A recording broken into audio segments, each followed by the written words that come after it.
말씀의 표제도 다윗의 시라고 기록을 하지만 실제로 어떤 상황인지는 구체적으로 밝히지는 않고 있습니다.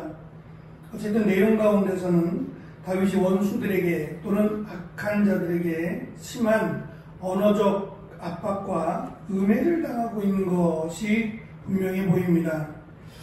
어떠한 이유로 도대체 무엇 때문에 다윗이 이러한 고통을 당하고 있는지는 분명하게 알 수 없지만 다윗의 인생 가운데 다윗이 죄악으로 인해서 또는 사울로부터 하나님의 기름 부음을 받음으로 인해서 당하는 이런 어려움이 대표적이라고 할 수 있을 겁니다.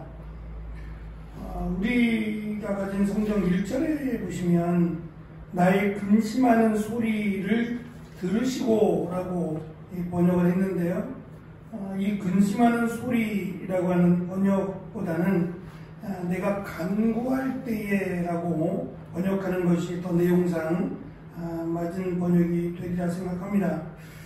다윗은 시편의 내용뿐만 아니라 수없이 많은 기록되어 있지 않은 노래와 시를 만들었다라고도 알려져 있습니다. 감수성이 풍부하다는 거죠. 많은 목사님들, 특별히 이제 은퇴하신 목회를 다 마치신 목사님들이 이 후배들에게 하시는 이 권고 또는 권면의 말씀 가운데 특별히 이제 기도에 대한 말씀이 참 많으세요.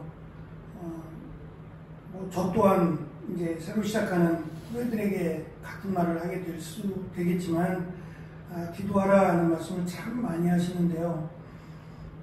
기도하라는 말씀과 더불어서 꼭 그 말씀을 하시더라고요. 나이가 들면 감수성이 더 예민해지거나 감수성이 둔해지거나 사람마다 똑같진 않겠지만 그런 기도를 하셨대요. 나의 눈물이 마르지 않기를.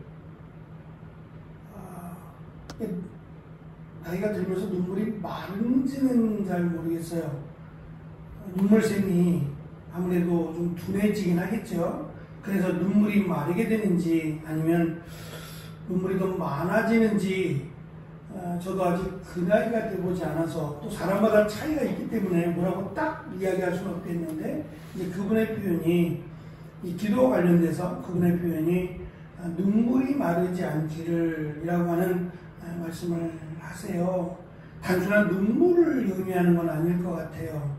간절함 또는 하나님에 대한 진실함이겠죠.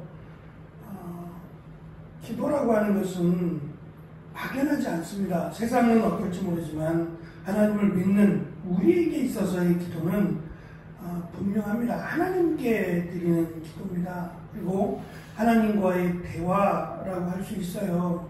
근데 그런 부분 속에서 내가 시간이 가고 또 세월이 흘러가면서 내가 하나님을 섬겼던 기간이 길면 길수록 더 은혜가 풍성하고 또 하나님에 대한 그 관계가 돈독해지거나 그러면 바랄 것 없겠죠.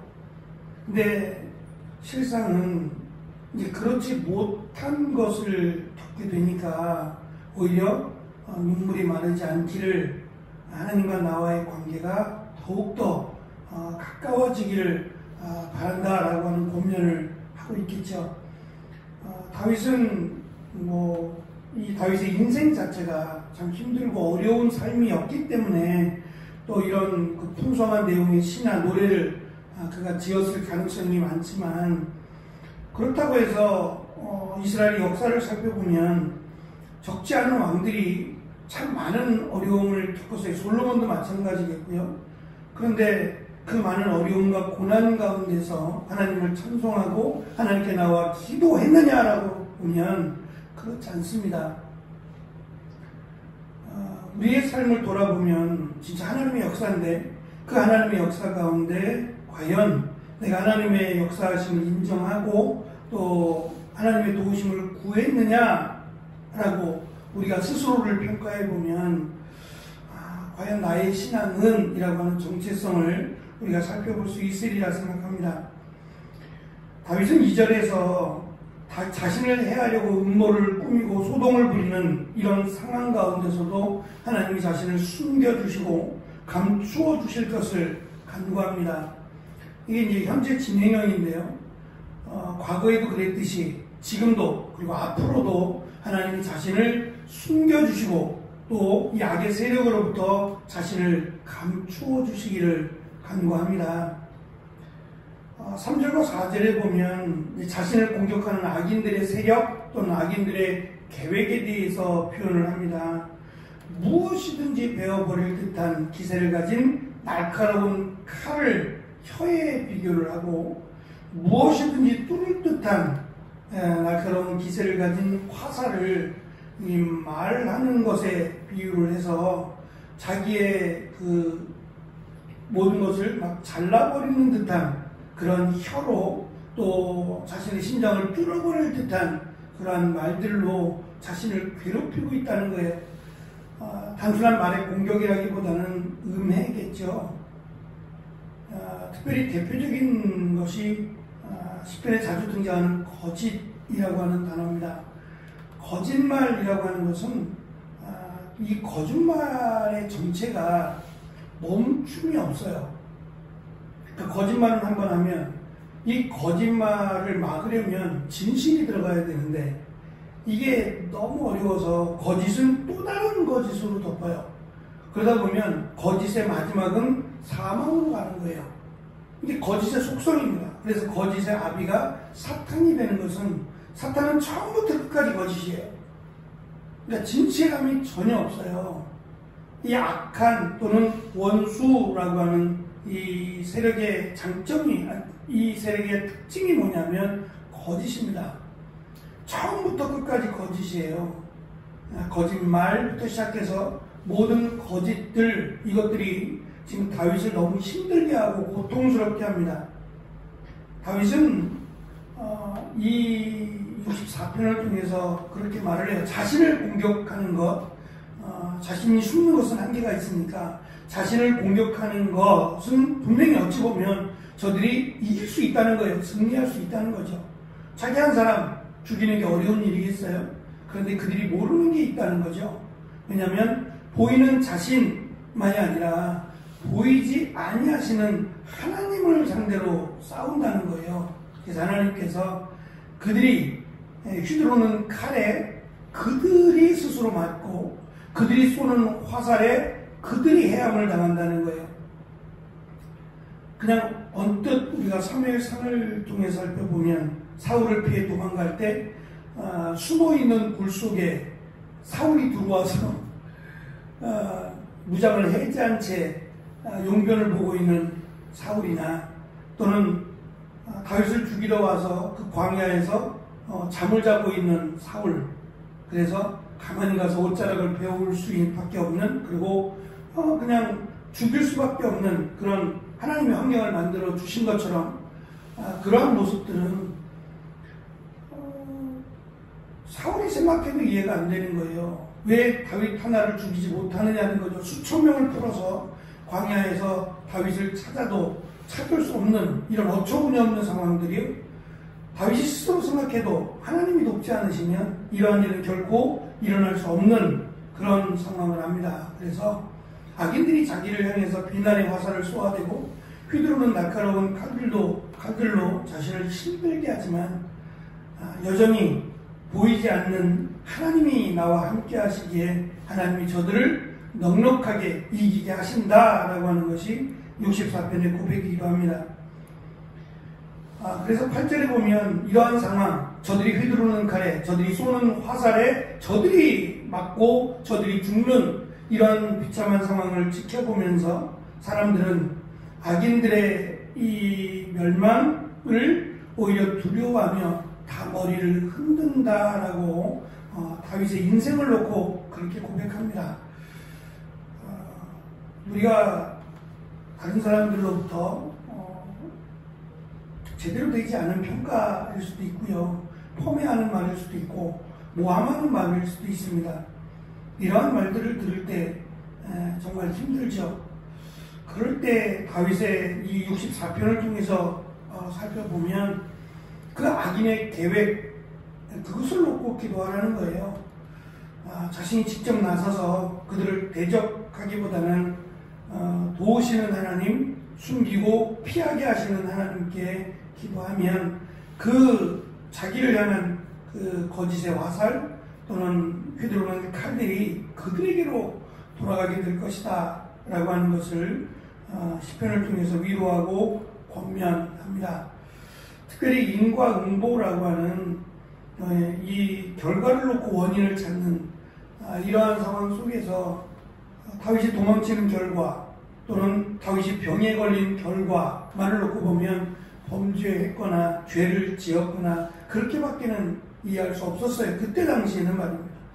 그래서 우리가 잘 아는 욥기에서 욥이 진짜 비참한 처참한 그런 갑자기 말입니다. 갑자기 처참한 상황에 놓여졌을 때 자식들이 죽고 질병에 걸려서 벽돌로 몸을 긁어야 되는 그러니까 정말 하늘 아래 날벼락이라고 할 수 있는 이런 상황에 놓여졌을 때 사람들의 평가는 회개하라 또는 차라리 하나님을 저주하고 죽어라 라고 하는 말까지 할 정도로 사실은 제일 힘들었던 게 그거예요. 고통이 힘든 게 아니라 자기를 하나님에 대한 자기의 평가입니다. 그것이 가장 힘들었음을 이게 설명하면서 하나님이 주신 시험인데요. 하나님 그것을 통해서 하나님은 주시기도 하고 하나님은 걷어가시기도 하니까 역사는 하나님의 역사고 결과를 놓고 평가하지 말라는 거죠. 그러니까 우리가 다 이해할 수 없어도 하나님은 때로는 우리에게 좋은 것을 주시지만 때로는 우리에게 이해할 수 없는 고통과 아픔도 주신다. 이제 이것을 통해서 하나님을 우리에게 좋은 것만을 주시는 하나님 이렇게 생각하지 말라는 거죠. 때로는 우리가 잘 이해할 수 없지만 때로는 하나님이 좋은 것과 반대가 되는 것들도 주실 수 있다라고 하는 것을 깨닫게 하기 위함이기도 하죠. 다윗은 이 부분에서 자기의 의로움을 마지막 절에 강조합니다. 정직한 자는 마음이 정직한 자는 다 자랑하리로다 라고 하는 말로 자신은 지금 하나님 앞에 죄를 지었으면 자기가 회개하잖아요. 그러니까 자기는 지금 정직한데 죄를 지어서 그런 게 아닌데 자신을 향한 비난 또 자신을 통해서 하나님의 영광을 가리우는 하나님을 욕하는 저들의 모습 속에서 자신이 직접 나서지 않고 하나님께서 이 어려움을 피하게 도와주실 것을 기도하고 있습니다. 이 시편의 내용들을 통해서 특별히 이스라엘 백성들이 가장 어려움을 겪었던 이 포로 시기요. 이 포로 시기에 가장 힘을 낼 수 있었던 말씀이 아니었을까 싶어요. 시편의 말씀을 노래하고 시편의 말씀을 암송하면서 참 힘들었던 그 시기를 이겨내지 않았을까라고 하는 생각을 갖습니다. 어쨌든 이 시편 64편 언제다라는 것을 딱 말씀드리진 않지만 하나님은 우리에게 있어서 이런 예상치 못한 어려움을 겪을 때 우리 마음 속에 정직한 자의 마음에는 하나님을 자랑하고 하나님을 찬양하는 것을 담았다고 말하는 것처럼 힘들고 어려울 때 우리의 마음속에 원망과 불평을 담는 것이 아니라 우리 하나님을 자랑하고 하나님을 찬양하는 그런 마음을 담기를 다윗은 권면하고 또 그렇게 축복하고 있는 듯 보입니다.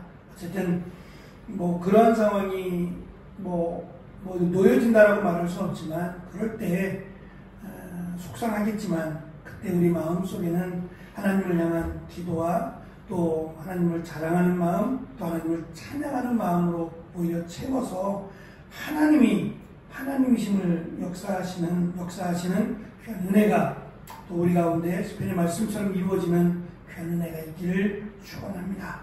기도하겠습니다.